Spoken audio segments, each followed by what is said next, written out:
Some of my best photos have been taken with my Mamiya RB67. It was my first ever medium format camera and it holds a special place in my heart. But should it be your first film camera too? That I'm not so sure about. I'll be totally honest, I bought this camera on a whim. When I saw her in my local camera shop, I just went for it. But that's how I make most of my life choices, so there isn't really a surprise there. I was really intrigued by the waist level finder, and that's what caught my eye. Composing an image with this large finder is a unique and enjoyable experience. It feels like you can see everything clearly. The finder even has a pop-up magnifier which allows you to focus precisely. I've seen this camera everywhere on social media, especially on TikTok. And I think it's for a very good reason. It's a very fun camera to use when it works, which I'll be talking a bit more about in the next section of the video. Its affordability compared to other cameras is also a good selling point.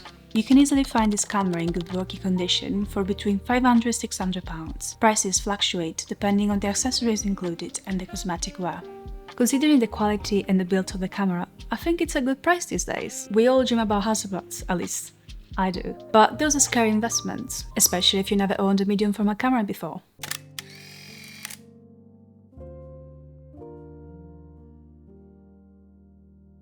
The quality of photos this camera can achieve is outstanding. You can see the difference between these two shots as examples. One is shot on 35mm film, while the other is shot in medium format. It's the same subject, but the outcome is slightly different. I'm not saying the one is better than the other, because it all comes down to style preference. Personally, I love having the option of sharpness, detail, and overall higher resolution the medium format provides. Fun fact, it was originally called RB because of its rotating back. This feature allows for easy switch from landscape to portrait. Due to the type of work I shoot, I prefer a portrait orientation, and the RB67 can provide that for you. And the mechanical design makes it easy to fix compared to all the electronic cameras. While the Mamiya RB67 is a fantastic camera, it does come with its challenges. The Film Advance lever got stuck multiple times, which led me to skip frames and lose many shots as a result. I've also had problems with a broken lens, and all of this happening not even a few months after I purchased it.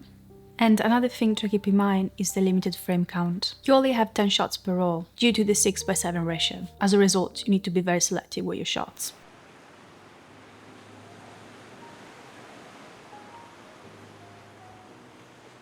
While the waist level finder is very fun to use, focusing can be trickier and less precise compared to a rangefinder. If it's your first time using it, be prepared to feel a bit sad if there are any photos that come out out of focus. And probably the biggest downside of this camera is its weight. It's just too heavy to be carried around, especially if you're traveling, if you don't want another trip to the osteopath afterward. And one last thing to keep in mind is the lack of built-in light meter. This might add another layer of complexity for beginners. You need to use an external light meter, an app, or trust your own eyes. I really recommend buy second-hand cameras, especially film cameras, from the old-fashioned brick-and-mortar shop. The amazing staff at my local shop replaced my film back for free and sent my lens for repair. And in the meantime, they lent me a lens for an upcoming trip. It's really something to consider, especially if you're not a techie person like me.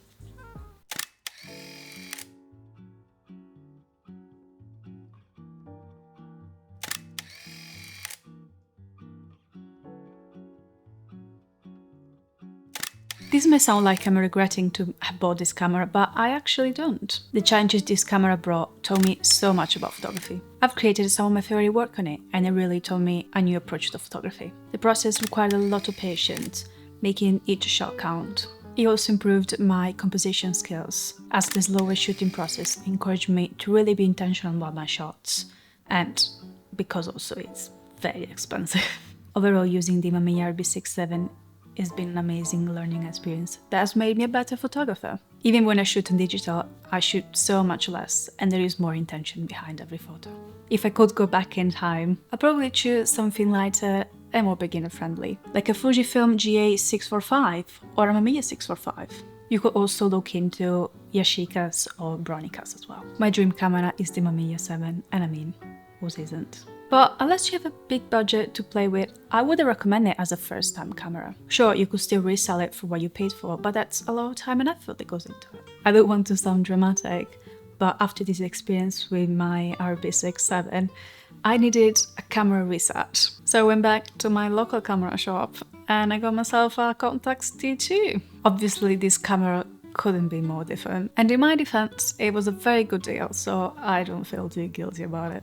Or if you don't care about aesthetics of feeling like a TikTok princess, you can always dig out your dad's cameras that have been sitting in the basement for decades. They'll save you the headaches and a potential heartbreak. If you managed to watch all this way, thank you so much. If you want to see more of my work, you can go over my Instagram or my portfolio that's linked below.